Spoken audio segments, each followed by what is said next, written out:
ఎన్టీఆర్ గారిని స్ఫూర్తిగా తీసుకుని చంద్రబాబు నాయుడు గారు 100 సంక్షేమ కార్యక్రమాలు చేశారు తల్లి. డ్వాక్రా సంఘాలు పెట్టింది చంద్రబాబు నాయుడు గారు. దీపం పథకం ద్వారా ఉచితంగా గ్యాస్ కనెక్షన్ ఇచ్చింది చంద్రబాబు నాయుడు గారు. పసుపు కుంకుమ ఇచ్చారు.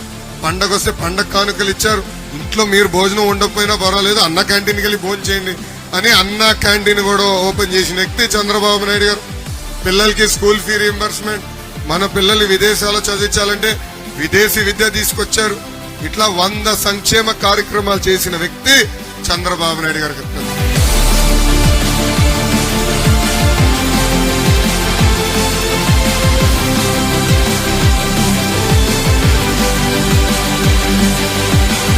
ముఖ్యమంత్రి మాట్లాడితే ఆయన చేసిన మంచి పనుల గురించి మాట్లాడాలి, కానీ ఈయన పీకింది పొడిచింది ఏమి లేదు కనుక గంట సమావేశంలో 100 సార్లు చంద్రబాబు నాయుడు గారు చంద్రబాబు నాయుడు గారు చంద్రబాబు నాయుడు గారు అని జపం చేశాడు.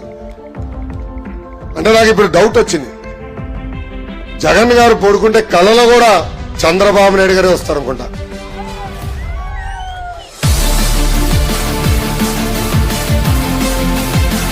కానీ ఈ పెత్తందారు జగన్ కి తెలియదు సైకిల్ విలువ, గ్లాస్ విలువ తెలియదు తల్లి. సైకిల్ అనేది పేదవాడి చైతన్య రథం. సైకిల్ అనేది పేదవాడి చైతన్య రథం. అందుకే విశాఖపట్నం ప్రజలకు నేను హామీ ఇస్తున్నా, ఆ ఉక్కు ఫ్యాక్టరీ కాపాడే బాధ్యత మేము తీసుకుంటాం. అవసరమైతే రాష్ట్ర ప్రభుత్వమే ఆ ఫ్యాక్టరీ కొనుగోలు చేసి ప్రైవేటీకరణ జరగకుండా చేసే బాధ్యత మేము తీసుకుంటాం.